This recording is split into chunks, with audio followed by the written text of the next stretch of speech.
Welcome to Manifold. My guest Aella has been a sex worker, is a sex researcher, and also a data scientist. And as I was just saying to her as we got ready to start recording, the reason I felt she would be a great guest and that my audience would be interested in her is because she's had a very unique set of life experiences, which we're going to go over, including being a sex worker and including being extremely interested in the important topic of human sexuality. That's sort of one set of people in the Venn diagram. But I found her to be very analytical, very rational, and extremely good at explaining things to an audience. And so the intersection of those sets is relatively small. And so to me, at least the people that I'm aware of in the world, she's almost kind of a unique individual, and interesting. So I think a lot of my audience will enjoy this discussion. So Aella, welcome to the podcast. Yeah, thank you for having me on. I like the way that you said that. Wow, thanks. So let's start with a quick summary of your upbringing. And for people who are terminally online like me, they already kind of know your story. You're kind of famous for your story, but as much as you're willing to go over it again, I know you've gone over it in other podcasts, would just like to explore that so that the listeners to this podcast have a good basis to understand you. Yeah. So it's very, very religious. If you get like some people who are extremely religious, you take it all away, then you get like a kind of weird lifestyle. So my parents were like, oh, we should homeschool our kids so they're not exposed to things like evolution or the concept of children being unhappy with their parents. Like we weren't allowed to watch media where kids were unhappy with their parents, like that sort of thing. Sort of very strong, like filtering the kind of culture you're exposed to. Yeah, homeschooled with other kids that were homeschooled in exactly the same way, followed like a very strict child rearing program, and extremely religious. My dad is a professional religious person, so I grew up going, like having some sort of church or Bible study like 5 nights a week. I ended up memorizing like 800 verses of the Bible, and it was super patriarchal in a way that actually pretty much sucked. There's some ways where sometimes I suspect that like feminism is kind of like a scam or something. But then I remember being raised in that culture, and even I wasn't exposed to feminism at all. I wasn't exposed to any sort of concept that like women could be good. It was very much praised. It's like, and I'm kind of on a tangent now, but it's very much like praised that like, oh yeah, women, your role is to be like a housekeeper and mother. Like I wasn't exposed to the outside world at all. And even with that, I remember being really unhappy with it as a young girl. I was like, this actually sucks, even though I wasn't poisoned by secular culture. So anyway, that did suck. And then I grew up and then was like, fuck that. Eventually lost my faith. It was a huge culture shock transitioning to the outside world. And I worked minimum wage shitty jobs for a while before finding sex work.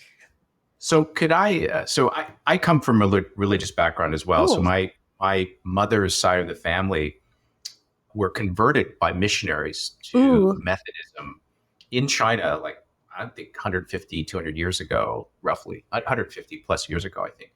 And so my mom is a devout Christian, and I attended Methodist Sunday school and church growing up. So, and then being a kid who eventually was going to become a theoretical physicist, there's a point where you start to learn about evolution and stuff, and then start to tease your Sunday school teachers about dinosaurs and stuff.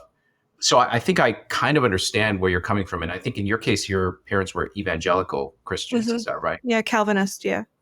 Yeah. And so I'm curious, one thing that I still retain from my religious upbringing is, and there was a time when I was maybe 10 years old where my dad is not religious. My dad came from this more Confucian, he was a professor of engineering, that kind of culture. And he was not religious at all, though he was very tolerant of the way my mom raised us. I still retain, though, I think, a sense. Oh, sorry. I was going to say, when I was like 10, I tried to convert my dad. I was afraid for my dad's soul and what happened to him after he died. So you can just imagine my brother and myself as little kids saying, Dad, can you please accept Jesus Christ as your savior, because we love you and we don't want you to go to hell when you die. So that's how devout I was, when I was very young. And I still retain, though, a sense of like, maybe the science stuff isn't everything. And there's still something religious in me after all that time. And I'm wondering, how did you feel about that? I definitely agree, but I feel like I've like make really careful distinctions around it. Like for me, if it's predictive, it's in the realm of like kill it with fire, or like that which can be killed by the truth should be. Like if you're using like this belief structure to make like predictions about what's going to happen or predictions about your own behavior, if it's falsifiable, then like nothing is sacred. You don't get rid of the false beliefs. But if it's not predictive, and there's a lot of things that aren't, like there's like meaning making frameworks, for example, I don't think really fall under this. And then in that case, like go crazy. Like in that case, like we're no longer trying to find like truth for a reason, which is like winning or, you know, not hurting people.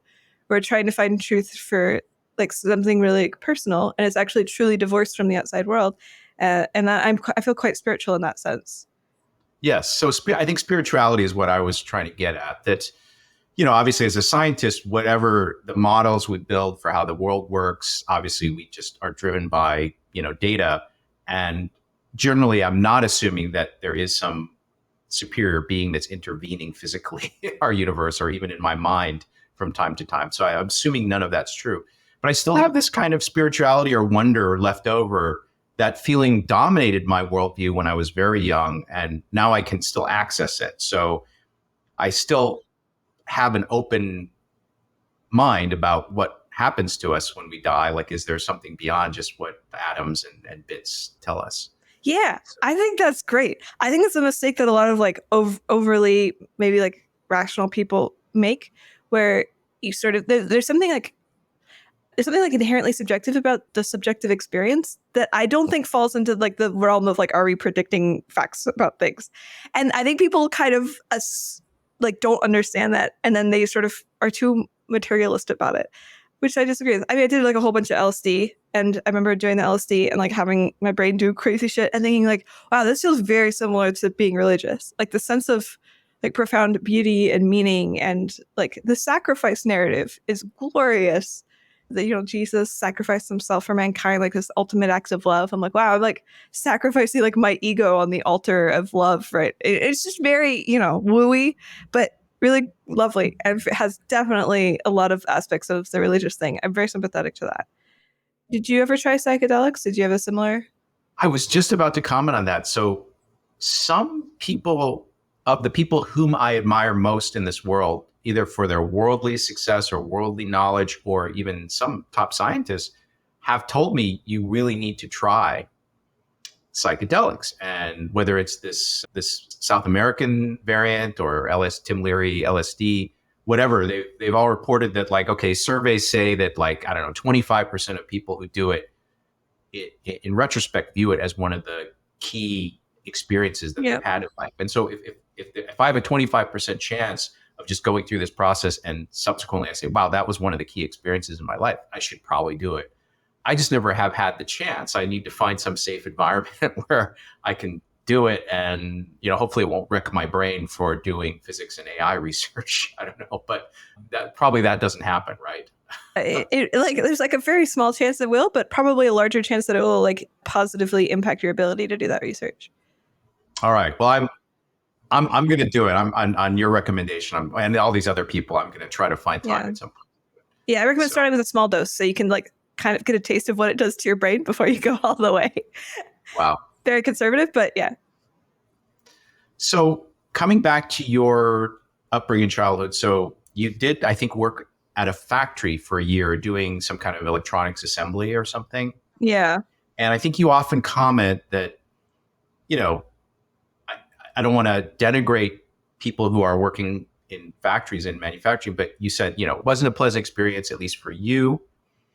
And comparatively, getting involved in things like camming or sex work was actually like a big improvement in your quality of life relative to basically earning much less money and having to stand in a factory every day. Absolutely. Yeah. The factory sucks balls, man. I mean, again, like maybe I just suck at it. Like I was actually bad. I mean, I tend to be very good at most things I try. I learn skills very quickly and I tend to excel. And so the factory was super humbling because I tried really hard to do well and I just sucked at it. And I don't understand that. But like the experience of working at the factory itself was terrible too. Like I woke up at 4 a.m. every day and no windows and you have to stand, and it was just repetitive work that, like, it was the kind of work that's annoying because it takes up just enough of your attention that you can't think about other things. You can't let your mind wander, but not enough of your attention that it's not boring. So it's just like mental torture all the time. I'd like drank a lot. It seemed like other people, some of my coworkers liked it, like seemed to get along with it more than I did. And I couldn't figure out if they were just like better at accepting their fate or if they actually enjoyed it more. Let me comment on that, because although I've never done manual work in a factory, one of the comments I often make is that although some people enjoy driving a car, like they just like driving in the countryside or something, I'm not a bad driver. I'm actually a good driver, but I hate actually driving for long periods of time because you have to focus enough for safety reasons on operating the car and what's happening around you, that the kind of deep thinking that I would do, say, for fun in physics or some kind of research is off limits. You're going to be unsafe if you start visualizing quarks or something. You're in trouble, right? So it could be that I kind of think of you as a high intelligence person. It could be that, like, again, like standing in a factory and focusing enough on the manual work prevents you from doing the kind of thinking you want to do. And therefore it's torture. Like for me, having to drive for 6 hours is like torture.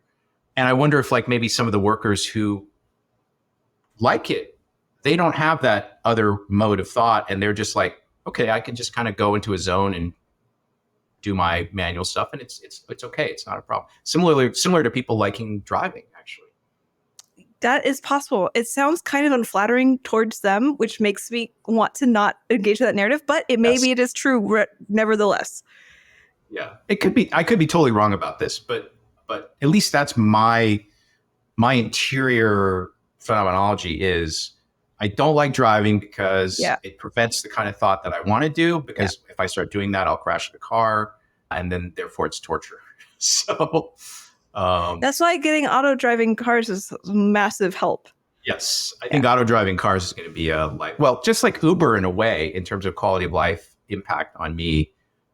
Uber is a huge advantage, at least when I'm in a big city. I live in a small town, so I don't need it. But when I'm in a big city, having Uber there is just a game changer. And autonomous vehicles will be the same thing. Yeah. Yep. So when you got into sex work, I don't want to go into the whole thing of like camming to escorting and then to OnlyFans. And I think people can, I guess my comment to my audience is actually all of this part of Aella's life is fascinating, at least to me, but you can find it covered in very good detail on other podcasts. I'll probably try to put some links into the show notes. So if you want to drill down into that part of her life, you can do it easily. One thing I want to explore more, because I think not a lot of people understand or have any experience with this world of escorting. I want to talk a little bit about escorting and then also talk a little bit about the sociodynamics and kind of platform of OnlyFans work. And so let me start by just saying, okay, my understanding of escorting is it is sex work. So it's not like in general you're being hired to go to dinner with some billionaire. There's no sex attached. Is that correct? That is correct. I think I had sex on probably 99% of my appointments. Yeah. And how often, though, is there some non-sexual aspect where the guy says like, oh, I need a beautiful young woman to accompany me to this function. We're going to go to the function and then later we'll have sex. Is that a common setup? The most common is something like a date where you go in public to dinner, movie, walk around, that sort of thing. And then it's kind of like that. I have occasionally been asked to do more public, like where he sees you with his friends. But for me, this has generally been quite rare because most guys don't want to expose the fact that, like, it's like trusting you to not expose the fact that you've been hired to do this. So I think at one point, a guy almost had me do a thing where he wanted me to role play like hitting on him at a bar to impress his friends. Or maybe another girl, actually, because you could make him seem high sexual market value, right? By bringing another girl? No, if they see that he can pull you, right, then they might think, oh, he's high SMV, and so there could be. That's a rom-com kind of setup. Well, I think that's what it was. Like, I was supposed to come up to him at the bar and like be really seduced by him. Yes. And then all of his friends were going to be like, holy shit, how did you get her? Yes. She just clearly seems to like you. We ended up not doing that because he got sick. But no, most of the time it's just a date situation. I mean, in the Hollywood movies, sometimes it's like, oh, the escort, like escort. I think you've made this point before that like escort, you rather just say prostitution because escort is not in people's minds. It's not that well defined exactly what is meant by escort. Whereas in your mind, it really is prostitution. Yes. People would ask me, what do you do? And I'd say I escort. And they'd be like, what? Do you go to dinner? And I'd be like, no, I have. And then eventually it's just simpler. Just be like, I'm a prostitute. You fuck, you get paid. It's great. Right. So I think just to talk about a few issues around that, like if I just mentioned to my mom, oh, I'm interviewing on this podcast, this lady who's a sex worker, because she's a traditional Christian, she would, a little frown, she'd be like, Stephen, what, are you really, what? And she would just then leave it like that. Right. But I think the feeling is that, for most women, I'm curious whether you agree with this. For most women, it's difficult to do sex work for various reasons. There could be an outlier group of women, maybe it's not a small outlier group, but it's not the majority of the population who are not psychologically or emotionally damaged by it, maybe even find it stimulating to do that kind of work, enjoyable. And because of the economics, obviously, it's much, much more desirable than other jobs open to them. Is that a fair description of the situation? Yeah, I think this is generally true.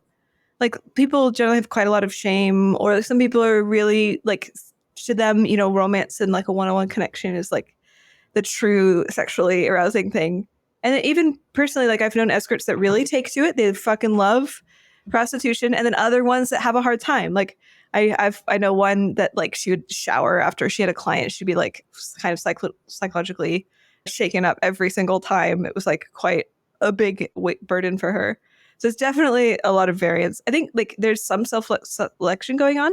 Like women who are super averse to it are just much less likely to try it in the first place because you kind of can tell. Like for me going into it, I'm like, I don't know. I kind of could tell that I was already going to like it. Cause like, I don't know. I have a lot of casual sex anyway. Sex is like pretty like a fun recreational activity for me. But yeah, it's not for everyone. I think there are even anecdotes of women who looking back said, oh, when I first learned that there was something called sex work, I just thought, wow, that's for me. I would really enjoy that. It wouldn't be traumatic for me. I would enjoy it. And I was just waiting for the opportunity to do it when I got older. And I think I've heard people say that. I think people who are very anti-sex work just wouldn't believe that could be the case. Oh yeah, you wouldn't believe the amount of people online who like insist that I am mistaken about my own experience. They like tell me that I must secretly hate it, and that like when I quit, like later on in life, I'm gonna look back and be like, wow, that was terrible. And I'm like, Jesus Christ, it's like so ballsy of you to like assume authority over somebody else's self-report. To some extent, like I kind of get it. Like I have one friend. I wonder to what degree the amount of women reporting that they didn't like sex work in hindsight is like societally influenced. Like I have one friend who I did sex work with her. Like I was quite close with her. I knew her very well for like over a year, 2 years, I think we worked. We talked about sex work all the time. We like bitched about it. We like, oh, this guy was a stupid client. Like and at no point during this did I have the thought like, wow, she's suffering from this. Like it was just very normal. But then later on, she ended up like dating men who didn't like sex work. And then she started reporting, well, sex work is terrible and I really didn't like it. And I'm like, I don't know if I believe you based on being so close to you at the time. And I'm wondering to what degree it's motivated by like trying to appease like your new culture. So I have a little bit of that skepticism going on, but I don't want to make strong claims. Like maybe I don't know. It's hard to tell.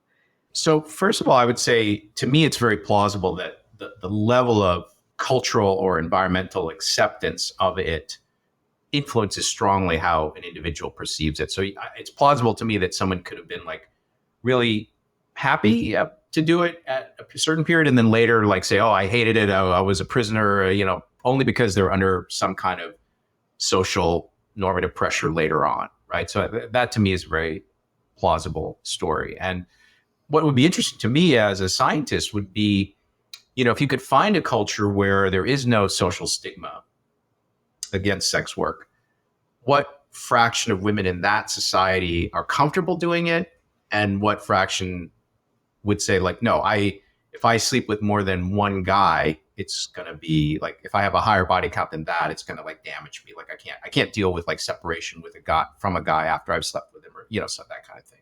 So what is the distribution of types in a society where there's no social stigma, and then in our society where there's a heavy social stigma? I would love to see data like that. I don't know if you have access to anything like that. But. I don't. I have been thinking about like how to kind of test this, even if not with sex work, just like stigma in general. But it's hard to like do things that are both survey accessible and also like don't suffer from maybe selection bias. Like you could ask people like, how accepting is your culture about sex work? And then like, how have you tried sex work? How do you feel about it? But then you just self-select. Like people who like sex work are going to go moved into liberal circles. So I don't know. Maybe cross-cultural might be better because you can't move culture quite so easily. If you go to Thailand, because they have a very strong Buddhist tradition and they're taught not to judge other people. And also, since this world is an illusion, and this life is just one stage of many stages that you'll pass through, they're much less judgmental about other people. The concept of a transsexual or ladyboy, that's been very common there and accepted for a long time. And also, like, although there is social, more kind of class stigma against sex workers in Thailand, because generally sex workers would be drawn from, the poorest social strata, there isn't as much of a moralistic or kind of biblical condemnation of a woman for being a sex worker. So that's a very different society. I don't know if you've ever really. I maybe you can correct me on this. I feel like I remember there's a cam girl that I knew. This was kind of famous at the time. She went over to work in Thailand, and then she got like busted by the authorities for being a cam girl. And then they paraded all of her sex toys out to like publicly shame her and stuff. And then I had it in my head like, you should not go to Thailand. They're like really anti-sex work and they're going to fuck you up. So this could be a situation where, the government is not publicly condoning sex work in any way. And technically it's illegal, even though it's like fully tolerated in Thailand, it's technically illegal. And something new, which is a broadcast technology like camming, they might react in a very alarmed way to that. Whereas if you talk to a Thai, just a regular Thai, either man or woman, and you talk about like some bar girl or something that's walking down the street or something, I think most people report, and it's been my experience, that they're not very judgmental. They're Interesting. Just like, she does X, and it is what it is, and you won't find a kind of evangelical reaction to it that we might have here. There might be people who slightly disapprove of it, or maybe they sneer at her because they say, well, she's a village girl from Isan. She has no other options, right? You might see something which is like class deprecating, but the concept that it's like a deep moral wrong for them to sell sexual access. I've never heard that in the Philippines. And also, by the way, in Japan. So Japan has before it became westernized, had a very naturalistic sense of the body. Like both sexes would bathe nude together until they realized like the Westerners thought that was scandalous. So they kind of stopped it.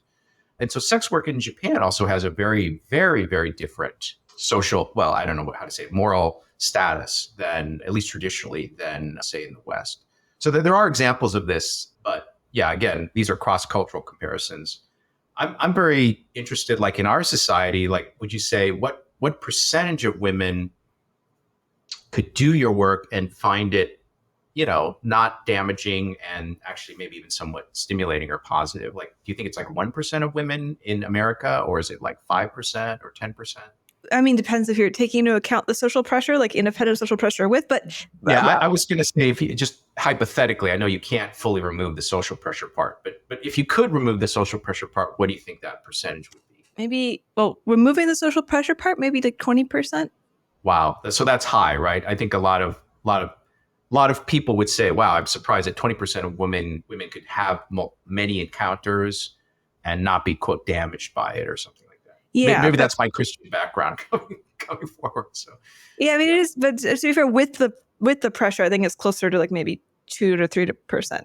Okay. Yeah. Makes sense. Big right? Difference. So yeah. So in the natural state, maybe it's pretty decent fraction, 20, 30% that don't find this kind of multiple partner thing damaging and exchanging, for material goods or something. But now that's suppressed down 10 times smaller because of stigma. Yeah, I mean, I'm like talking numbers off the top of my head. I don't have great sources, but this is my intuition. I'm just asking for your gut feeling. I realize you're not. Later, we'll talk about stuff you actually have data for and stuff like that. I don't want my audience to say like, oh, she's pulling numbers out of her butt, because I know you're very careful with your survey analysis, and we'll talk about that later. I'm just trying to get your instinct as someone who's been in the field, what your gut instinct is about this. Because like, I think for a guy, you know, first of all, we have worse insight into theory of mind of women than you would.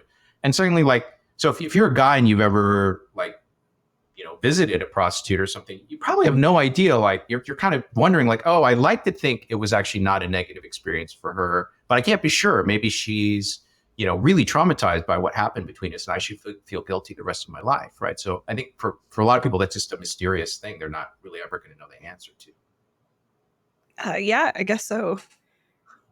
So, I mean, for example, just to take the extreme view, like a lot of people in the US would say, like, as soon as you say prostitution or escorting, they say sex trafficking, right? Yeah. They're like equating those two things. Whereas I think in your research, I think you estimated something like, is it of order 1 million or 2 women in the United States are involved in sex work in some way, but maybe only like a few % of those are actually trafficked. Is that what you concluded? Yeah, the estimates are terrible because all the base data is terrible. But that's the rough, error bars are wide here. Yeah. I looked at I went and read all of the original studies that they're drawing these numbers from to calculate the official statistics, and they're just grievously not substantiated by anything. So yeah, it's hard to say with absolute certainty. But after doing a couple different estimates and like putting them all together, I got around, I think, 3% of sex workers, some form of trafficking, maybe. So it's quite rare. And I think, like, you know, if I were to caricature of some kind of feminist activist on this issue, they would just be extremely outraged that you thought the number was as low as a few %. Like they would, right? They would not like that. Yeah. Yeah, they would describe me as motivated. Like, oh, she makes money from like selling this sex thing to, you know, male simps, so of course she's going to say this. But, you know, they should, if they could take a step back, like you obviously have agency, you're choosing to do this, you're, as far as anybody can tell, and also your self-report, you're not being traumatized by doing it. They should welcome people like you, because the more people like you, the fewer victimized women who are trafficked we have to service the industry, right? Yeah. So it's like, it depends on like how much I want to steel man their position. But my prediction to what some of the more radical ones would say to that is like the men want the women that are traumatized. Aella's not actually taking away from the pool. She's like too agenty, and like there's men who are deliberately selecting for the women that are sad and can't handle themselves. Wow. Yeah. Okay. I guess it could be true. It seems that concept seems very alien to me, but maybe it's true. I mean, I think to be fair, I think that thing technically does happen. I just think that it's like significantly rarer than most of the radical anti-sex work people think. Right. Yeah, there's no doubt there are actually people who are in sex slavery or trafficked or, you know, have no choice. It's just like what is this marketplace look like? What is the distribution of participants in terms of these different categories? I think that's very mysterious, at least. Well, even I guess for you say there are pretty wide error bars, right? Yeah, horrible. So, I mean, you probably know, like, one of the ways that I try to estimate the sex trafficking prevalence was by estimating a whole bunch of other things. Yeah. Like the Who Do You Know survey. Are you familiar with this? I've heard you explain it. So I think you were asking, like, have you ever known anyone or somebody you knew was trafficked, right? And then you tried to back out the number. Yeah. But it wasn't just trafficked. I asked, do you know anybody who blank, like a whole bunch of different items for which we do know the prevalence. Also items that which maybe you have incentive to not share. Like, for example, like, have you been raped? A lot of people don't want to tell other people. Yes. But we do have like official statistics on like the rape rates. So if you ask like a whole bunch of these things, you can kind of see like how much official rates correlate to how much you report knowing somebody who blank. And you can even kind of like bring into account like class differences. Like maybe I'm surveying really wealthy populations, so they're not going to know a homeless person. So let's ask about homeless people, and we can see the homeless people rates. So you can sort of like extrapolate back, like to predict based on that, like what percentage of what's the absolute number of people who are sex trafficked in the U.S. Right. I use that as one of my estimates. I thought your methodology was not bad, actually, and I guess so some kind of peripheral anecdotal evidence, like if you look at like Seeking Arrangement or some of these other things where clearly the women involved are agenty, like they're doing this, I got to pay my tuition bill or I'm going to do this for a while. And it doesn't hurt me so much that I'm not willing to do it in order to pay my tuition bill or something, suggests that there are a lot of women who would engage in some level of sex work without having to be an actual literal sex slave or in fear of their lives or something like that, right? So I think the other lines of evidence support, maybe not the exact 3% number, but I think they support the idea that it isn't the majority of sex workers that are being trafficked, right? I think that seems plausible. I wanted to ask you about two different flavors of this kind of activity. So, one you might have some familiarity with, like Seeking Arrangement, but the one I want to start with is something that there were a lot of even documentaries made about this back in, I think, the 90s. And this is the pimp-hoe relationship. Okay, so in this relationship, the pimp is such an alpha that he has a stable of women that are selling themselves, giving all the money to him, and their main motivation is his love. They want to be like the top girl in his stable. They love him. Their highlight of the week is the night they get to spend with the pimp. This is slightly different from the idea that the pimp is beating the women and making them do this stuff. Like that might be part of it. But in some interviews with former sex workers that had a pimp, you can find evidence for anecdotal descriptions of this situation where the guy is so alpha that he literally can turn out these women, and they're doing it out of love. And they even look back. There was a very good set of interviews done by this guy who does like documentary work in Las Vegas, where he interviewed some women who now work in not-for-profits that try to help women get out of these kinds of situations. But they themselves, when they described when they were working 10, 20 years ago for a pimp, they described their own motivation, self-report, as I was in love with this guy. I would have done anything for him. And so have you had experience with any women that were in that kind of relationship? Wow. This is the first time I've heard this. This is fascinating. Although it kind of makes sense. No, I've never met anybody who's had a pimp. So if you go, you might be able to find this stuff online. Like in the 90s, this was on, like, if you went into the video rental store, there were lots of like VHS documentaries about pimps. And there is even, I don't know if they still have it, but there would be like pimp conventions where these are mostly African-American pimps, and they would dress like incredibly peacock kind of style and have a cane and big rings and stuff. And they would like compete to be pimp of the year and stuff like this, or have the biggest stable. And so it was like a whole subculture, and rappers rapped about this. There's tons of rap music about this exact phenomenon. And it's just a very different part of the sex work industry than the agency part that you're in.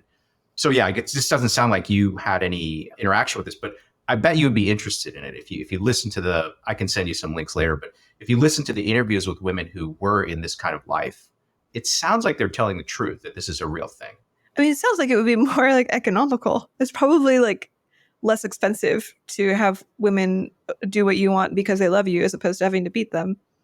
Oh, for the pimp, sure. I mean, for the pimp, like they're not shy about talking about this. In fact, the rappers also talk about it too. So the whole thing with the guy is like, I am like the Genghis Khan of guys, because I'm not just like trying to get a girl to come home with me at the bar. I can mind control 10 girls at a time. I am so alpha that these 10 girls are so in love with me.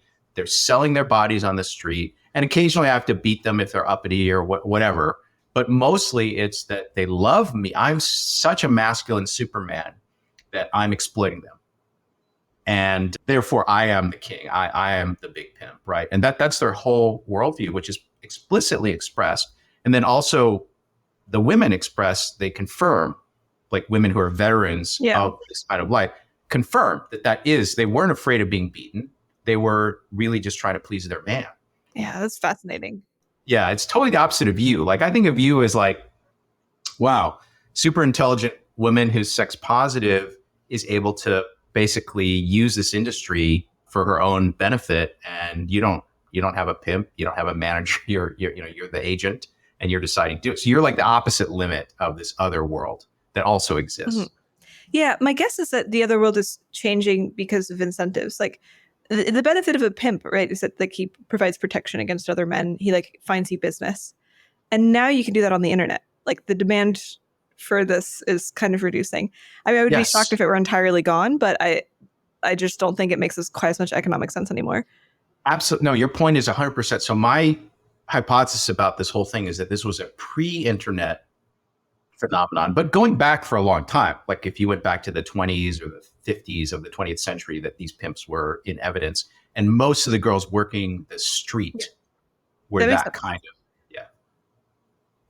but now because you have seeking arrangement or whatever it is, I don't even know what the platforms are. Sorry, but because of that, like these pimps are getting cut out of the action. Now, just a slight nuance here that this video, I'll link to it in the show notes. This video where the guy interviewed these not-for-profit workers in Las Vegas who are trying to help women escape, if they want to escape this kind of sex work. They were very good-looking women when they were younger. In fact, sometimes they were recruited by the pimps because they were like trying to become models, and they would turn out women that had come like trying to start a modeling career.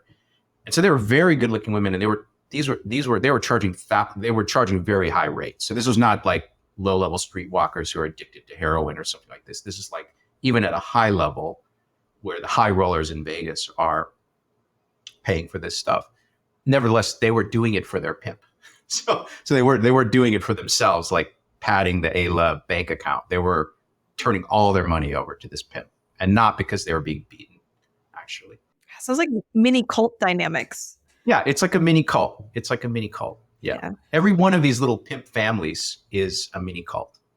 It's very fascinating to me. It was fascinating to me when I heard about it. And then if you actually listen, like I'm older than you, so like, 90s rap music, I was really into rap music. But if you listen to what they're rapping about, it's like, it's just some fantasy masculine world that they're describing that doesn't actually exist? Or is this actually their world? Like there is a world like this. And it turns out, as far as I can tell, there really is or was a world like this.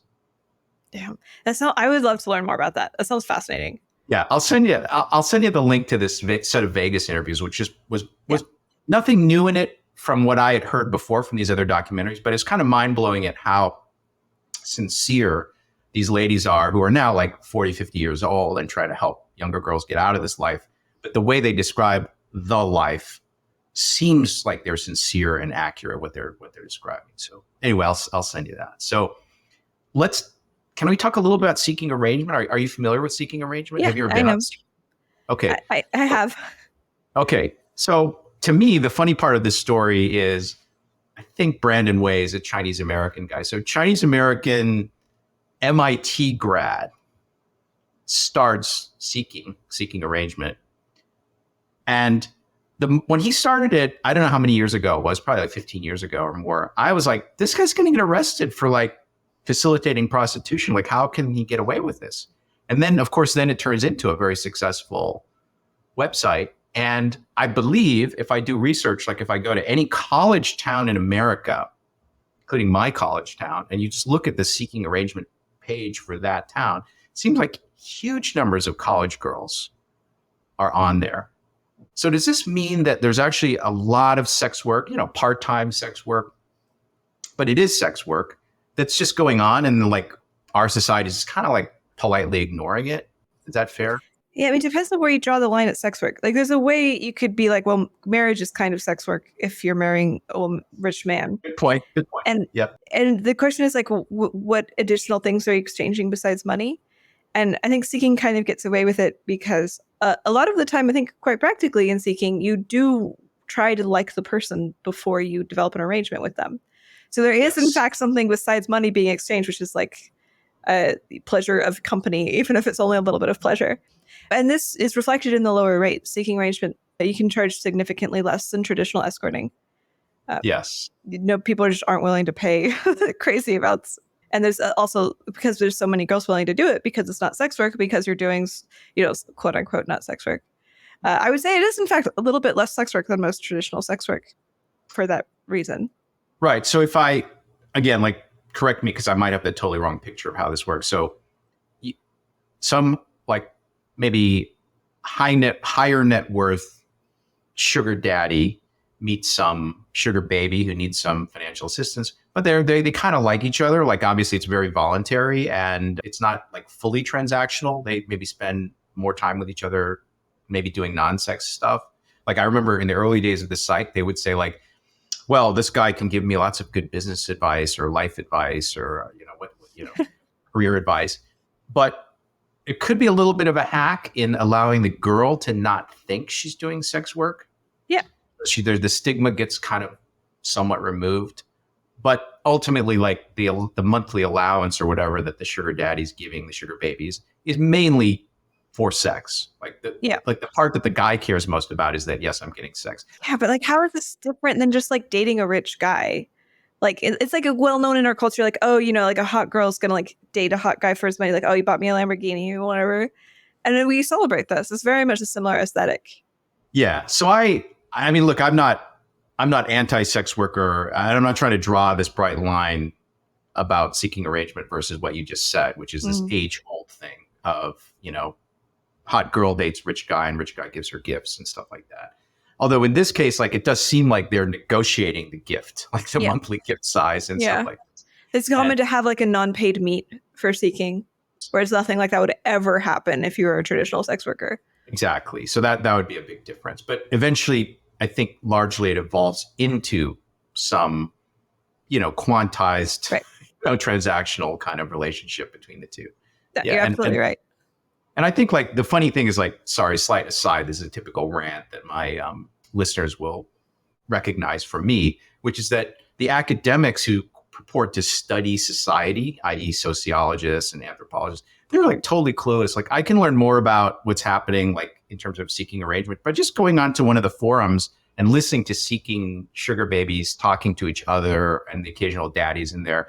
Like I learned more about like what Americans are really actually doing than like Joe Professor at the university knows. Like Joe Professor or Jane Professor actually has no fucking idea like what is happening in society. But I can go, my kid can go, anybody can go on the internet and actually learn more than they seem to know about what's actually happening. Anyway, sorry, it's like no, it's so good. No, I feel passionate about this too because like for a while I wanted to get survey responses from like a wide audience. So what I did was I went and I joined a whole bunch of subgroups that had absolutely nothing to do with me. I'm like, I need to find the farthest away people. So I joined all of these things, and it started a tradition where now like any interesting subculture, I join like Facebook groups. So I just constantly see the discussions on my feed, for example. Yep. And it's just such a delightful insight into like a completely different world. Like I'm subscribed to like a car talk, like mechanics for pickup trucks, like mermaids, club. Super religious women talking about like how to best please their husbands and submit to them, like a whole bunch of stuff like that. It's fascinating. I think the existence of these internet forums and Reddit, like for people who are actually interested in, what good anthropologists would call like field work, right? Trying to figure out what is happening in Thailand or in America or whatever. It's an amazing resource. And I'm just amazed that I constantly meet professors who this is supposedly their expertise. They're quoted on NPR talking about shit like this, but they haven't even spent the time to try to like go on the Seeking site and read what people are writing on the forums there. It's like ridiculous. Yeah. Okay. So one thing you said about when you were escorting, which I found very interesting, is that there's a large amount of cheating going on, right? Like I think your estimates of like what fraction of married men, I don't know exactly if there's a numerical estimate, but something you said suggested to me that like, a large fraction of your clients were actually cheating on their wives or something like this. Could you comment on that? Yeah. I mean, it depends on what you're measuring. It's hard because with clients, they don't always tell you. I would ask if they were married often, but sometimes you just don't get it. When I did a survey about married men in general, I found that roughly 40% of men in a relationship over, I think, 20 years have reported cheating, which is very high. And I'm not surprised based on my experience escorting. Yeah. So it was just very common for, be like, oh, are you married? And he'd be, like this 55-year-old man. I'd be like, yeah, I've been married for 25 years. I'd be like, so how's it going? It's like, not great. I love her to death, but like, there's just the sex isn't there. It's like I've heard that tale so many times. Yeah, I would guess that this is a common situation, that you're married for a long time, maybe you really in some deep way love your partner, but you're just not sexually fulfilled, and so you go out and you're buying it from another source and probably not telling your spouse about it, right? And I think you have some data which suggests that, is it that men are better calibrated in estimating the probability that their wife is cheating than women are calibrated on the probability that their husband is cheating? Yeah, I think so. I think roughly I think both of them are roughly around 50% actual cheating rates. Like if you ask women, do you think your man is cheating? And then like, I forget what the exact number is, like 10% will say yes. And then you ask the men, are you cheating? And then 20% of them say yes. But I do think that men were slightly more accurate. But it's just because men were cheating at way higher rates. Right. So the two robust facts maybe are men are cheating more than women, and both men and women underestimate the probability that their mate is cheating. Yeah. That's correct. It's pretty interesting. See, like that's like if I went to the professor of human sexology in the Department of Sociology at the University of Illinois and I asked them, like, they might not, I would not be surprised if they were totally miscalibrated on, for example, that question, right? Because they haven't done research? Or maybe they did research, but that's a good question. Like, how would they know? Like from some Kinsey study or something? I don't know. I could be, maybe I'm not being fair to them on this one. Like maybe they would say like, not sure, but if I did have an opinion, it would be from something like a Kinsey study or something like this. So maybe that's not a good example of them sucking. Okay, let me switch to OnlyFans. So is it fair to say OnlyFans is a little bit like Facebook, but your friends are kind of sending you money? And in your case, it's typically like the friends are guys, and it's kind of all about you, and what you're giving them back for the money they send you would be like a photo or video of you. Is that roughly the dynamic of how the platform works? Yeah, I mean, there's varying settings, but the most common thing is like you kind of pay somebody to have access to their feed, like paying to be their Facebook friend, kind of. Right.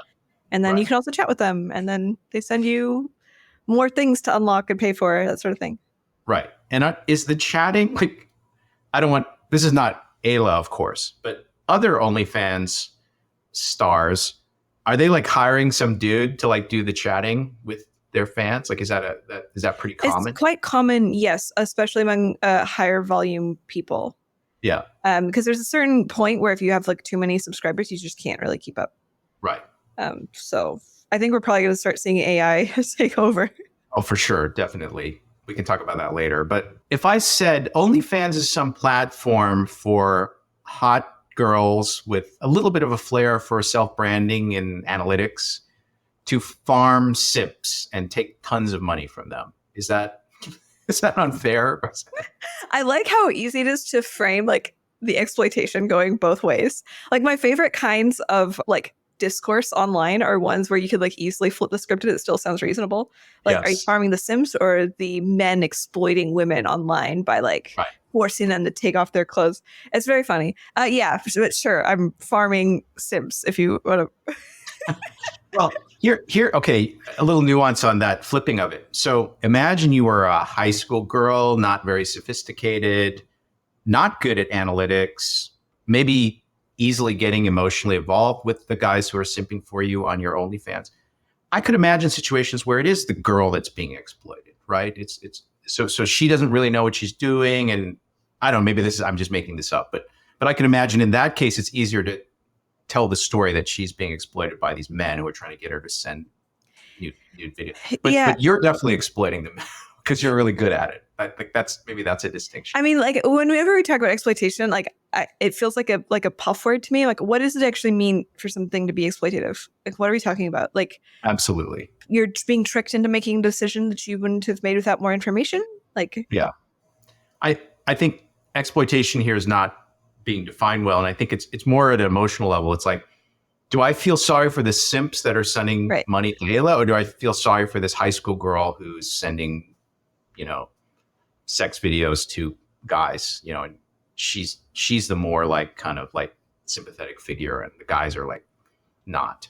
I think that's really what it's not a libertarian view of exploitation. It's like, oh, are you involuntarily being forced to do this or something? It's more like, no, I feel more sorry for the girl who doesn't know what she's doing than the girl who's making $100K a month doing it. You see what I Yeah. mean? I guess here then that means that the harm is like, oh, probably she's going to get a little bit older, look back on that, and then regret the decision. Like, seems to maybe Yes, be at the that's core of another it. right. The temporal aspect of it too. It's like, oh, you're ruining yourself for marriage, right? So, or you can't Yeah. have a healthy relationship once your body count is over 50 or something, right? Yeah. A lot, I think, of hindsight regret comes from just like culture switching. Yeah. Yes. So OnlyFans is huge, right? I mean, are there any numbers on the total amount of money that's flowing through OnlyFans like platforms? I don't know. I don't It know. seems people talk about it all the time. So I mean, it's like, or even like you have some woman who's like a golfer and she's really hot, right? And it's like, oh, she's going to have an OnlyFans, of course, right? So is it become like? I mean, I'm asking this as an old nerdy guy. Like, I don't know. Like, is OnlyFans like basically now like a pretty mainstream part of America? I think so. I mean, I also don't know the numbers off the top of my head. I don't even know if they let you know, but I'm sure people have done estimates. Yeah. But yeah, it's extremely common. Like, it's in rap songs and people have discourse about the OnlyFans all over. Like, when it blew up, because I was on OnlyFans since 2017. And then when it exploded, everybody was asking to talk to me about it. I was like the infinite podcast circuit. I was in magazines just because it was OnlyFans, right? It's because I was doing well on OnlyFans. That was it. And I've been a sex worker for so many years in different aspects, and nobody gave that much of a shit about it before then. So it's definitely been like a huge cultural bomb. Right. Now, I was joking when I said this, but I said like the guys who are sending you money, they're simps, right? And so for my audience, even the word simp probably isn't that commonly used. So what I mean by that is like some guy who's, a little bit hopeless with women and has kind of like gotten emotionally attached with, some women, maybe in this case, virtually, that he's never going to actually meet in person, interact with in person. And so that's what's meant by a simp. To what extent is this related to the idea that the dating situation or maybe the testosterone levels of young men are extremely poor these days? Like, are these related things? I mean, my guess is it's more of a symptom. Like, if you have unhappy men, they're going to look for intimacy where they can find it. It feels like an overflow of like a deeper problem. A lot of people are like, is OnlyFans not causing men to, not be interested in real life women? I'm like, no, I think it's the opposite. I think this is like the Band-Aid that we're using to treat like a hemorrhage. It's not great. I don't think OnlyFans is like that healthy for society, but I think it's better than not existing. I agree with you 100%. I think that it's not that OnlyFans prevents men or turns men into incels because they prefer interacting over that platform to trying to find a real woman. It's because for some reason in society today, young men are not having a lot of sex on average, and they're turning to things like porn and OnlyFans. But let me ask you this. So when you were either on OnlyFans or when you're escorting, do you get any insight into the more millennial experience? Like, are there young men who are your clients who then like explain to you like, yeah, for our generation, like we don't know what the hell to do. And like, I'm paying you because I don't know how to pick up a girl in a bar, or all the girls on Tinder are going to the 10% hottest guys and I don't have access now. Like, do you get any information about that situation? I get a lot more of that through escorting, not OnlyFans. OnlyFans is a lot more impersonal. And so it's hard because they're very different demographics.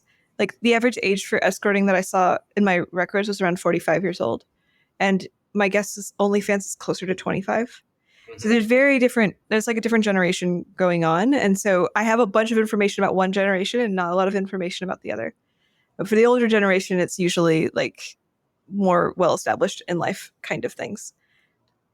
I realize it would be rare for a young guy to have enough money to afford, like, to hire you as an escort. But what's the youngest client that you've ever had? Like, have you had 20s? young?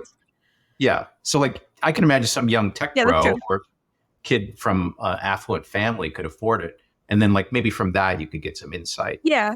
No, there's like a couple were like virgins who were really nervous around women and wanted to have their first sexual experience so they didn't like fuck it up when they had a real woman. Yep. There were a couple people who were just like actually quite unattractive. And then it was kind of, and this had affected their self-esteem. Like it was quite clear from their body language that they're like, I am a disgusting person. I'm like, oh. Was that hard for you at all? And no, not I think this is unique to me. I really am not that impacted by somebody's physical appearance. I don't mind at all. Other things matter quite a lot more, but my standards are very.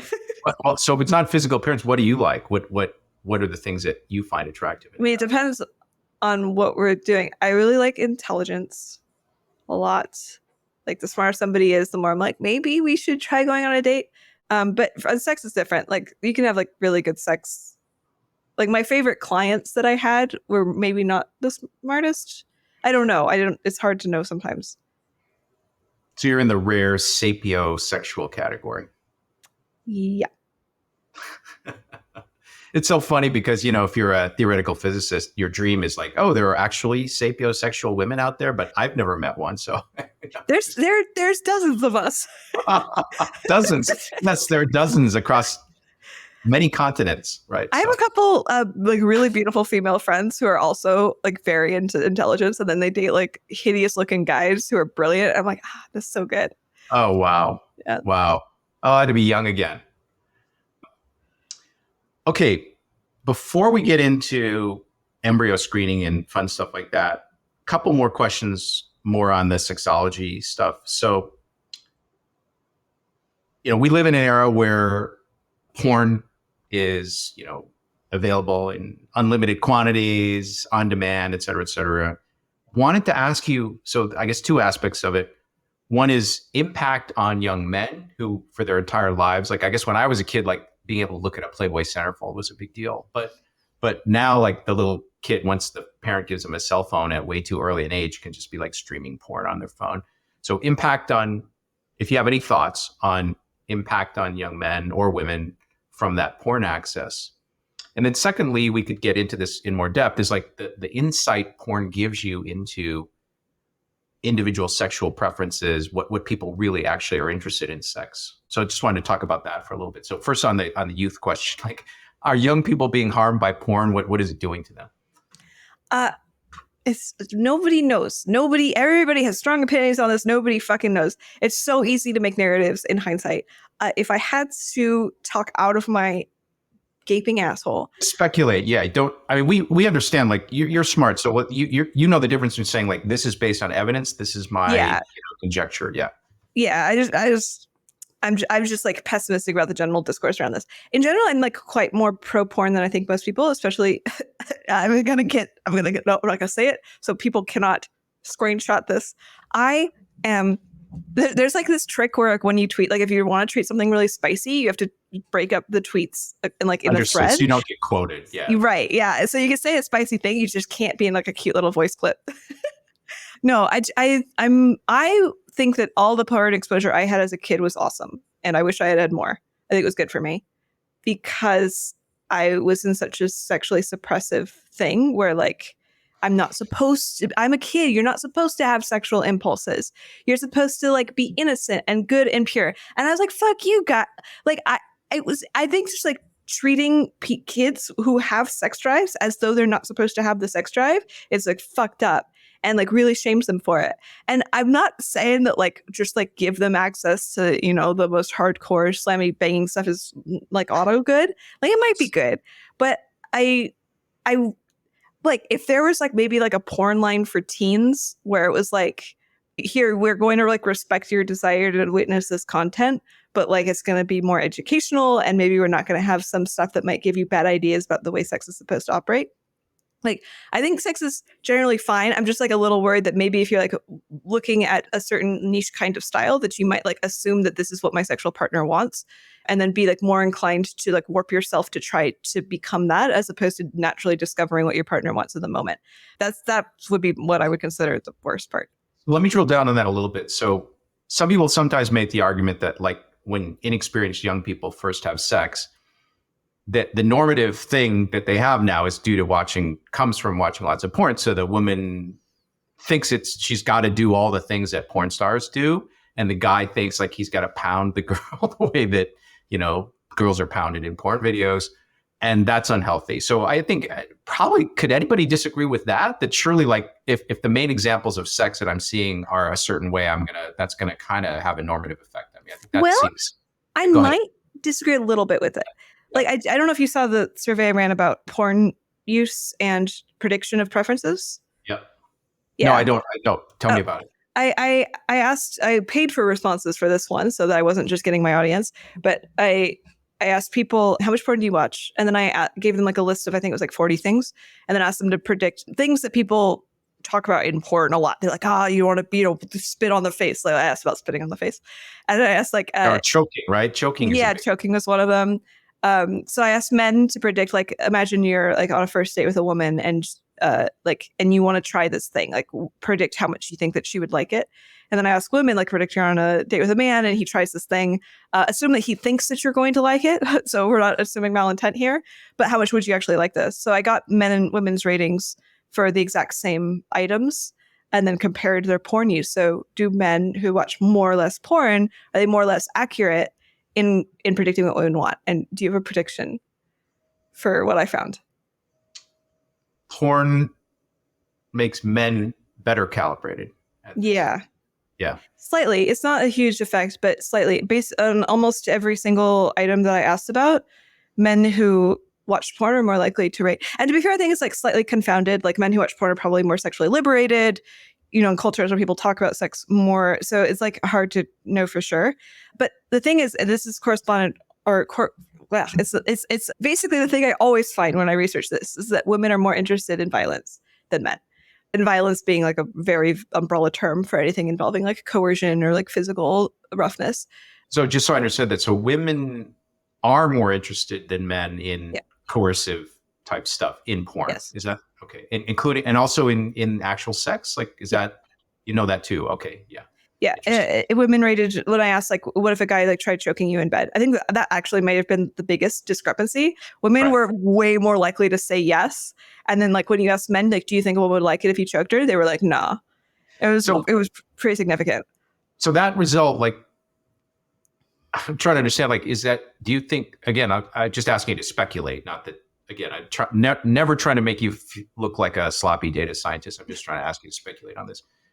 Do you think the causality of that is that women saw it in porn and thought, wow, that is hot. It makes me hot. I wish my partner would do that to me. Or do you think that's something that's been present since the beginning of EvoPsych time for humans? Right. Like, it's hard to disambiguate, right? Because I did ask about women's porn use also, and it was strongly correlated. Women who watch more porn are more likely to want to be choked. But which direction does it go? Like, do you have like a woman who's innately like much more sex drive, much more kinky, and she's the kind of person that's going to go seek out porn?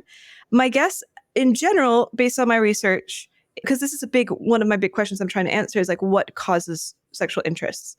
Yeah. And in general, I'm inclined to believe that sexual interests are innate and that the things that you do are like manifestations of a thing that's already existing.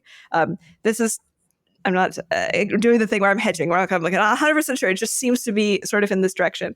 But even still, women who didn't watch porn at all still had stronger preferences for being choked out than men predicted that they would. Like, if you if you take the categories of men who watch porn, or men and women who don't watch porn, or like watch very little porn, there's still a gap. The gap was like basically just held strong across all categories of porn watching.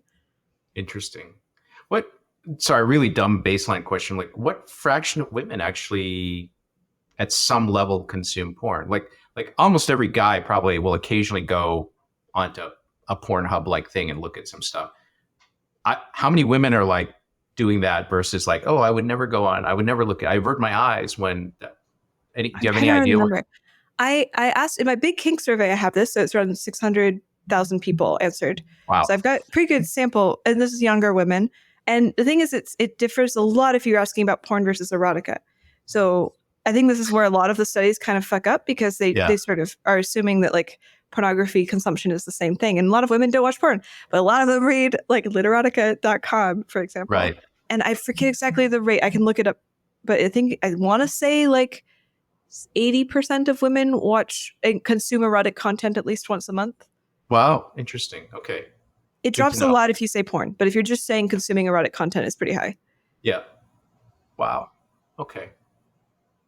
About this like choking maybe violence is not the right word, but maybe physical dominance exhibiting type of sex kind of thing. I think you had a finding that, well, I guess you just expressed it, that maybe surprising number of women actually like it, and guys are not calibrated. Guys wouldn't expect that number of women to like it who actually do. Is that accurate? I think it's partially because guys don't like it as much as women do.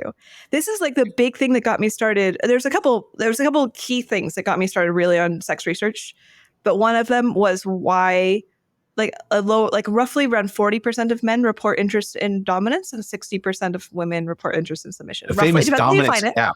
The famous dominance gap. Yeah, what the fuck? What the fuck is going on? So my guess is like a big reason why guys think women don't like it is because they're just not thinking of this as a sexy thing to do. Yeah, I was introspecting. So when I heard you talk about this, maybe on some other podcast, I was introspecting on this and trying to understand it. So first of all, younger guys have grown up in a feminist era. So even if they felt that was like they liked it, they would be inclined to suppress either the liking of it or the talking about liking of it, because my feeling, having been like kind of growing up in the much less feminist era, and now we're in a much more feminist era, is that like you just realize like even if that's what you like, you wouldn't say it, and if you like it, you're not supposed to like because it's like demeaning to the girl or something like that. Like I think that's a pretty, again, like I'm just speculating, but to me that's an important dynamic for the way that men would think about this. I also want to just add that back in the day, like when I was in high school in the 80s, if you were in the locker room and you're talking with other guys about sex, or maybe in college you're talking about sex, people would say like, oh, I like this, or I don't like that, or whatever. But not too many guys would say like, I like to like choke the girl, or, you know, or like physically dominate her in some way, which I don't know, modern feminists might say is demeaning or something. I just don't remember a lot of people. They would say like, I like to do this, or I like to do that, but they wouldn't. I very seldom ever hear anything like that. I don't know what the explanation for that observation is. I mean, it's just rare. I mean, there's also like, it's hard to disambiguate if somebody, like in my data, there is in fact a correlation between people who reported sexually assaulting people and people who are aroused by the thought of like, you know, dominating a woman. It's not a very high correlation, but it sort of makes sense, right? Like if you are going to go out and sexually assault somebody, you're probably drawing from the population of people who are interested in doing it. I think that this correlation is like way overstated in most circles, but you probably want to like avoid even the appearance of being a threat to people.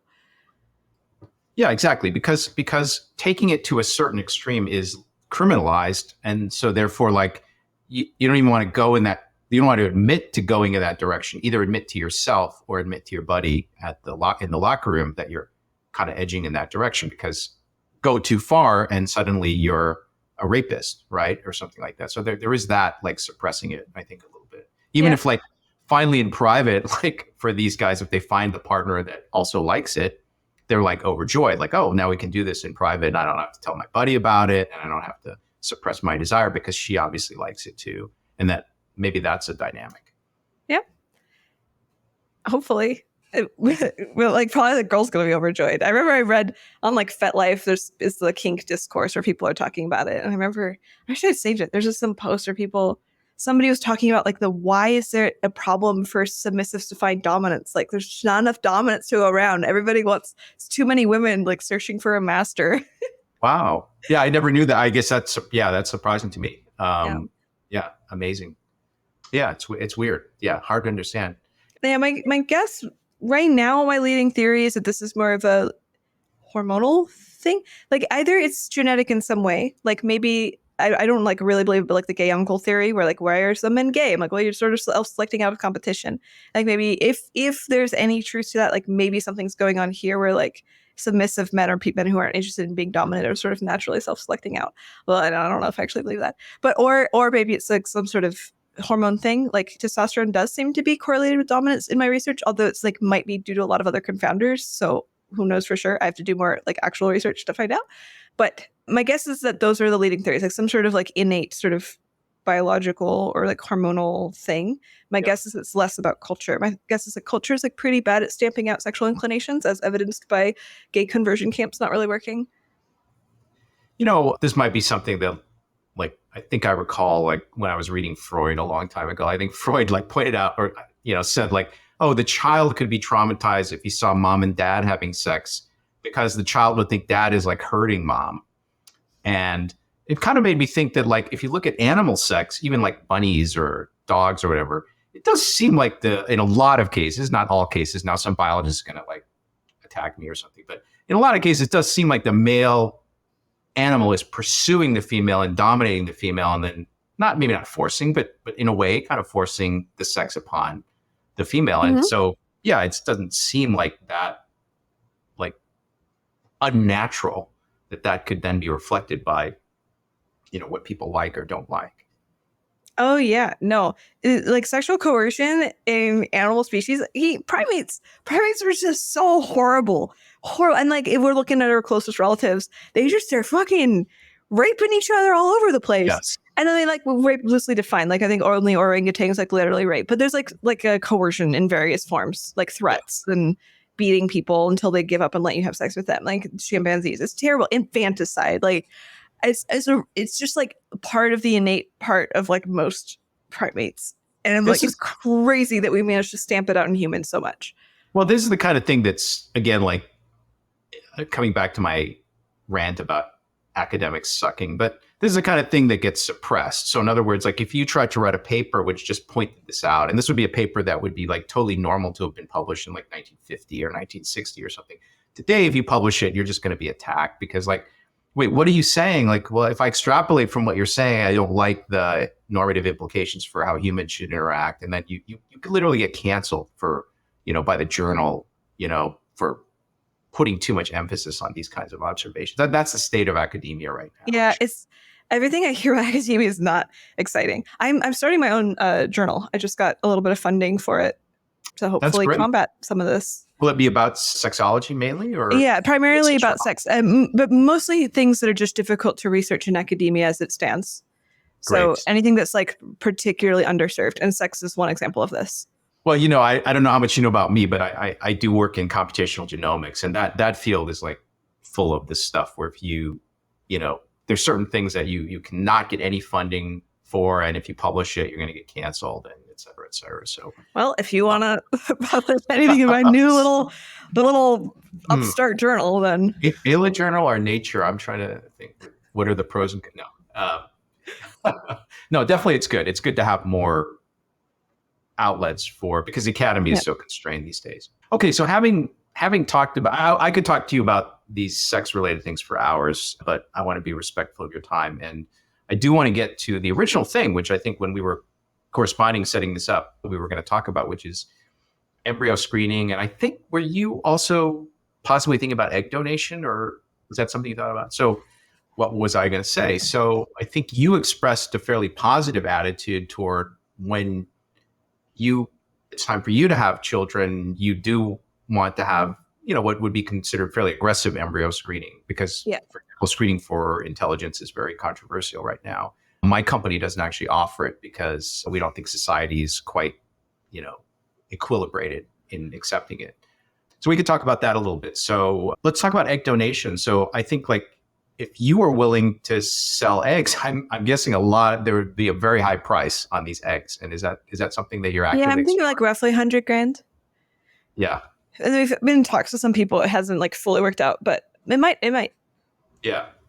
Our company, Genomic Prediction, which is the leading company for embryo screening and stuff like this, one of the sets of entities that we deal with quite a bit are egg donation companies. So oftentimes, like, the people who they've thought about this and they want to use donor eggs and they want to find a good IVF clinic, and then they want to screen the resulting embryos. So we're sometimes involved in that. So we have kind of a view to what's happening in that space.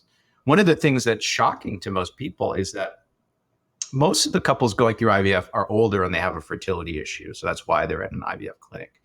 But occasionally when you have like a younger woman who's an egg donor, like this could be even like a 22-year-old woman or something like this, if she goes through the same hormonal stimulation that normally it's like a 40-year-old woman doing or something like that, she might produce 100 eggs. So it's kind of a little bit crazy. And so I didn't realize that until some of these egg donor people were telling me this, the companies that do egg donation. So that's really interesting. And I guess one thing I would encourage, I think you're still young, so like the sooner the better if you're gonna produce them and freeze them. So yeah, it's taken me, I have a needle phobia, which has taken me many years, and it's finally under control to the point where I think I can do this. But I do wish I had done it earlier. yeah, I think it's not a pleasant process, but it's also not I guess it depends on the person, obviously. But like Diana Fleischman, do you know who she is? Yeah. So she just oh, great. So she has just been through a few cycles, and she talks about how, like, what for her, at least, it was not really tough sledding at all. And so I think that's a little bit encouraging. I think to be honest, like, again, I don't want to mischaracterize anybody's experiences, but I think for a lot of women, the unpleasantness is largely coming from in a way, desperation that they're older, they love their partner, the two of them really want to have children, they're having trouble. And it's really the pressure because it's costing them money, and they then have to go through these hormonal stimulation shots and stuff like that. But the actual shots themselves, like compared to a root canal or something, is actually, I think, not that bad. You're talking to my rational brain, which is not in control of my phobia. Yeah, I agree with you. I'm not trying to judge your phobia or anything like that.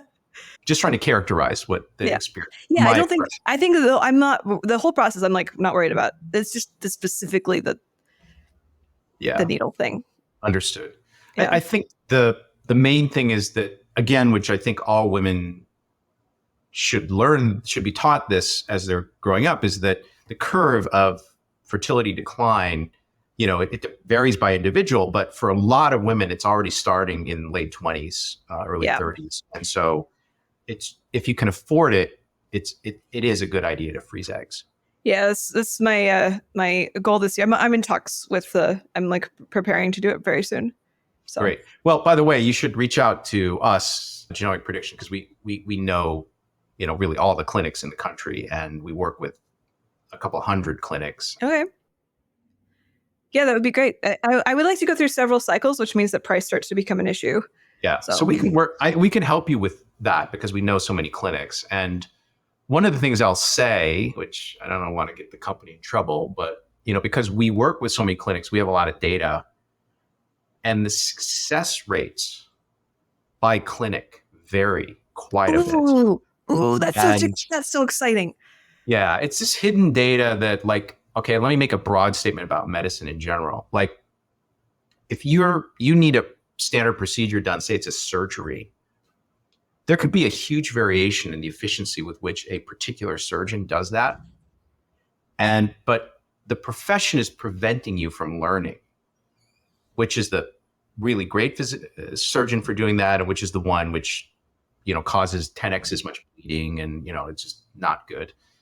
They don't want you to know that. And in the same way, like, the clinics don't really want you to know which ones have like a really good embryologist who, when they handle the, samples, is extremely good. And for some reason, their success rate is really substantially higher than some of the clinics in the same city. But we see a lot of that data, and like some of our data scientists have actually analyzed that quite a bit. You have to remove confounds like, is the average age of the women different? Are the medical conditions of the women different? You have to try to remove all these confounds and ask, like, at the end, is there really substantial variation in the quality of the clinic in terms of success per cycle? And there is. Yeah, I would love to know. This is exactly the thing that I want. Great. So I guess you kind of move in rationalist circles. Would you say there's pretty broad acceptance of all of this stuff in your world? Yeah. Pretty unabashed. It's not controversial. Like, clearly, like, it might even be like, this is like a moral obligation that we should be selecting for best properties as much as possible. That's my impression too in that world. But then, like, the broader IVF world is obviously more, I don't want to say this in a pejorative way, it's a normie world, because it's basically just, I guess the couples are selected to be more professional and all that educated, because that's kind of why they got into a fertility problem in the first place, because they waited to get married and have their kids later. It's skewed that way, but otherwise it's very normie. And so the physicians and the clinics can be very, very cautious about adopting these new technologies. So even if they like know that they work well. And in fact, actually, our technology has actually improved the success rate. So because the easiest thing for us to do before we compute like a polygenic score and all that stuff for a particular individual embryo, we can detect abnormalities in the chromosome structure, which is it's quite common. So of embryos produced in sex or in vitro, it's very common for there to be a chromosome problem. And then like people don't know that. And then when they transfer or implant that embryo, the chromosome problem is the reason that the pregnancy. Interesting. So a lot of people are actually getting like having sex just in their bedrooms are getting pregnant, but there is a chromosome problem with the embryo produced. It doesn't implant properly, or the pregnancy doesn't succeed, it's a miscarriage. And that's happening more often than people actually realize. And it can be traced often to chromosomal abnormalities, which we can detect easily. So the clinics that use our what's called aneuploidy. Aneuploidy just means like kind of abnormal chromosome structure.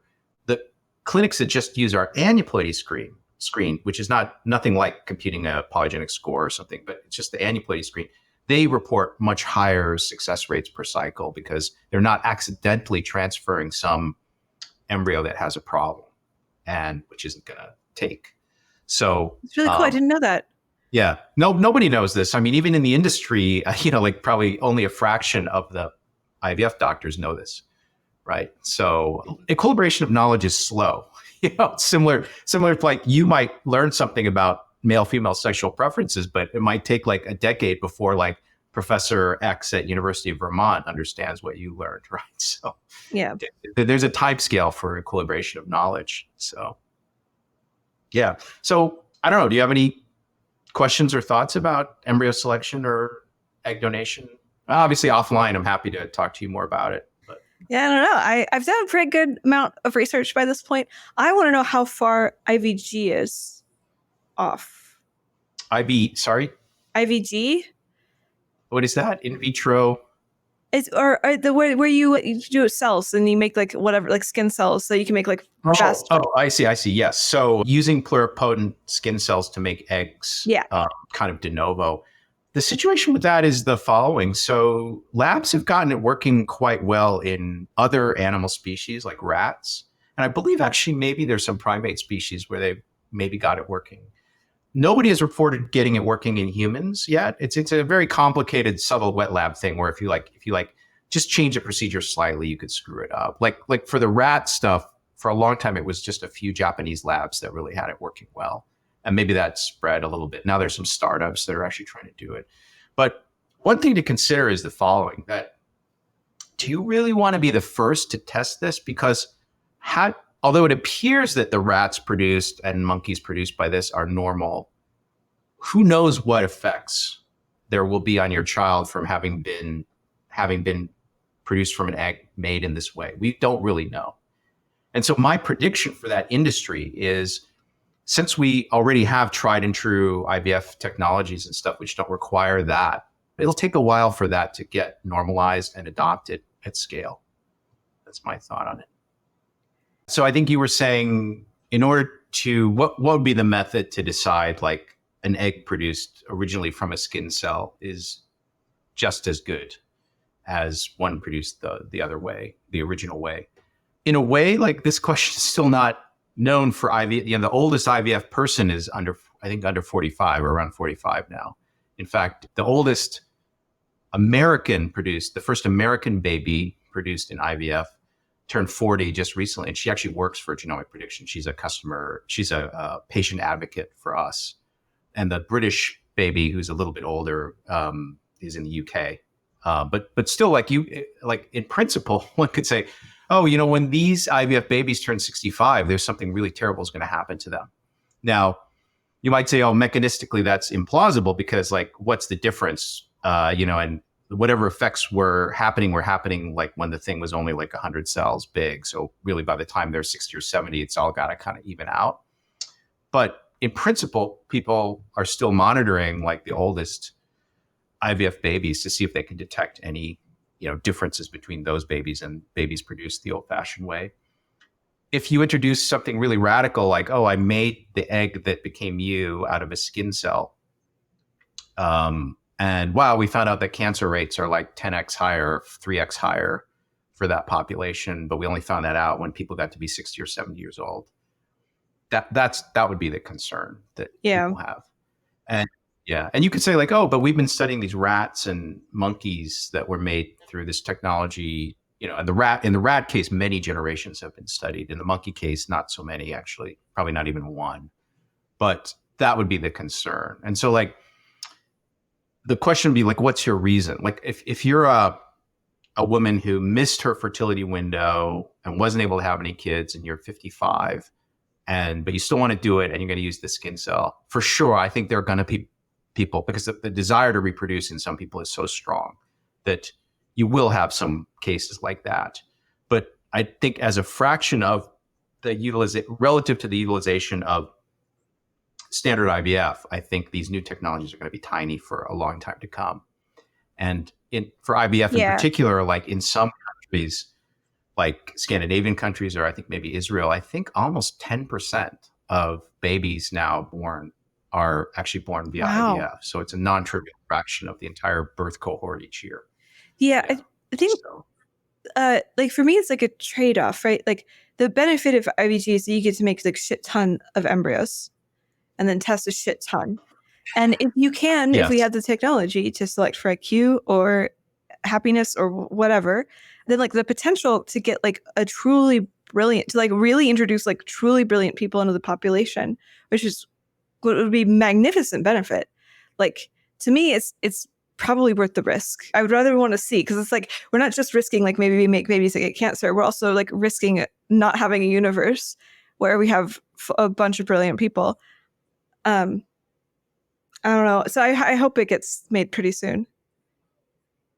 Yeah, you know, your take is the rationalist take, which, you know, I'm obviously sympathetic to, but then that gets me called a eugenicist and all kinds of nasty names and stuff like that. So obviously, over the years, I've become sensitized to the other point of view, which is that people yell at eugenicist at you.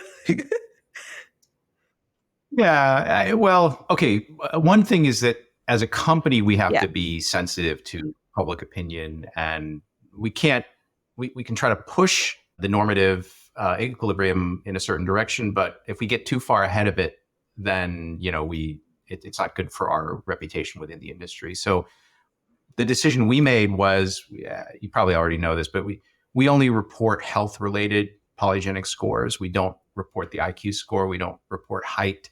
We don't report the cosmetic traits like eye color, hair color, skin tone.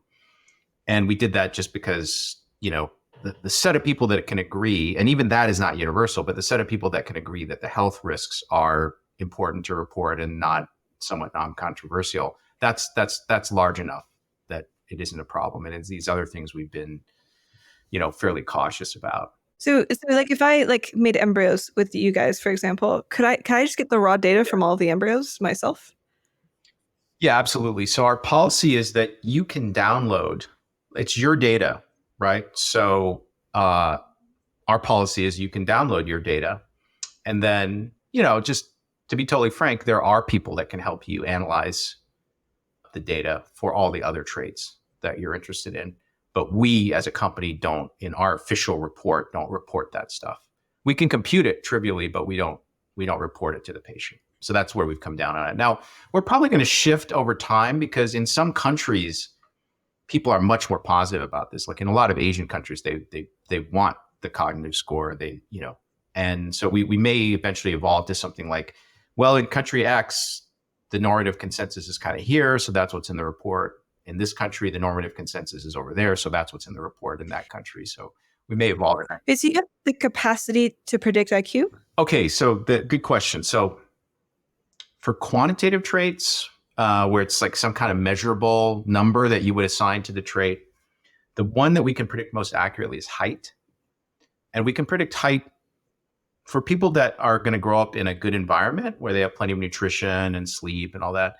The uncertainty is only a few centimeters. So we can predict, we can definitely tell the difference between like some kid that's going to be 6'3" and some kid is going to be 5'11". No, you know, there's very unlikely for us to confuse those two phenotypes. So height is very accurate. For intelligence, the predictors are not as accurate. And the reason is that we do not have access to as much labeled data. So although we have access to millions of genomes, very few of those genomes have accurately measured IQ scores. And so the predictors, and we can see it in the machine learning or AI predictor training, that for height, we're kind of saturated. Like adding more data to our training set doesn't really increase the accuracy of the predictor very much. But for IQ, it's still like this very strong slope. So in other words, if you would fund a study for us that let us have like 1 million people with good IQ scores, we're confident we could build a very strong IQ predictor, which is in a way kind of comparable to the height predictor that I mentioned to you. But the current situation is the best intelligence predictor probably correlates between 0.3, maybe almost 0.4 with the actual score. So whether you regard correlation of 0.4 as good or bad, it's kind of like subjective, right?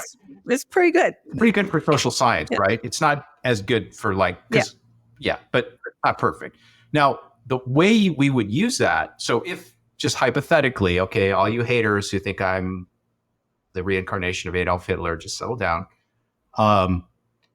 Hypothetically, the way we would use the current set of predictors in operation is we would flag embryos that are either positive outliers on the predictor or negative outliers on the predictor, and then or just kind of like in the middle. And so that the main utility in my mind is like for negative outliers, there is with a correlation of 0.4, there's a very good chance that kid will struggle in school if he's a negative outlier. So like the bottom 5% or 3% of embryos, like probably if you have other options, you might want to implant one of the other ones. And then also like if it's a strong positive outlier, you're more confident this is going to be a kid who is not going to have any problems in school. Okay. But like, which one's going to be the Neumann and which one's going to be the Oppenheimer and which one's going to be, Bill Gates? No, we can't do anything like that at the moment. But in principle, in the future, for sure, scientifically, we're quite confident that if we had enough data, it's really just the data problem. The algorithms are good enough. And if we had SAT scores for all the 23andMe genotypes, we would be able to build this predictor in one day, for sure. How many people do you need? It's interesting. So one of my specialties is the theory behind theoretical prediction of algorithm performance. And so for the algorithms used in genomics, I predicted that on the order of 1 million or maybe few million genotypes with good cognitive scores attached would allow us to build a pretty accurate IQ predictor, like maybe plus or minus 10 IQ points or something like that. So that's where I think the science is going. Now, I'm very disappointed that this field isn't moving forward, but it's mainly because like even talking about it gets you attacked. So let alone like going to the government saying, can I have $100 million to collect, 1 million genomes and administer good IQ tests to all these people? Like no one will give me that money other than Sam Bankman-Fried might have given us that money, but something happened to him. I'm not joking about that actually, but so the science is just stuck. It's a little bit like if you wanted to answer a particular question about sexual preferences or this or that, and you could perfectly design the experiment or the survey or the test that you need to answer the scientific question, but no one will fund it. Not only will no one fund it, but they'll attack you personally. They'll say like, "What are you? You must be a racist Nazi for wanting to like actually do this analysis or collect that data." That's the situation that we're in. Yeah, it's rough. It's really rough. Yeah. I'm not, it's like smallest violence. I'm not complaining or anything, but it's just an observation of where society. I'm like, as you're talking, like my body's like filling up with fury. Like, I can't believe that society is so fucking stupid that we're just like canceling the people doing this shit that like could be radically changing humanity for the better. It's so infuriating. Yeah. To be honest, in a way, it's almost like, again, this is the kind of thing like a rationalist would say. It's like, it's kind of like a cognitive limitation of society itself. Because if you are for social justice and you think there are some families that generation after generation, they're not doing well in school and some component of that is genetic. And I'm not talking about black versus white. This could just be all white families or just all Japanese families. There's some families where just generally they're not their polygenic scores are kind of low for cognitive ability or educational attainment. And let's say you're not a libertarian, you're actually a massive social progressive, almost like a communist. If you wanted to help that section of society, you'd like a genetic technology that allows you to transfer resources to that portion of society, and not just giving them checks or cash, but actually allowing them, when it comes time for them to have their kids, to boost their kids back up into the normal range or beyond the normal range for polygenic scores for intelligence. So even if you're a egalitarian, progressive, wealth transfer person, you should say, like, yes, let's do this science. And that if we want to do this, society can transfer, genetic resources to the underprivileged. And that would be possible. But even like, to me, it's almost like these progressives are too dumb to even know like what is the right way to execute the progressive program. Yeah. And they didn't want to know what the root causes of the problems that they're most concerned about are. You seem so calm. You seem so like at peace.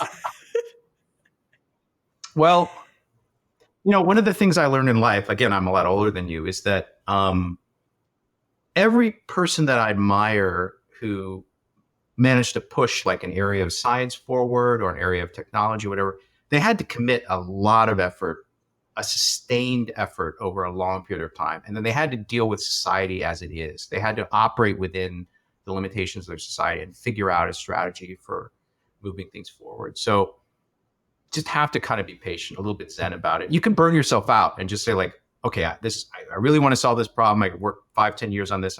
We couldn't get it going, and I'm just going to quit and do something else.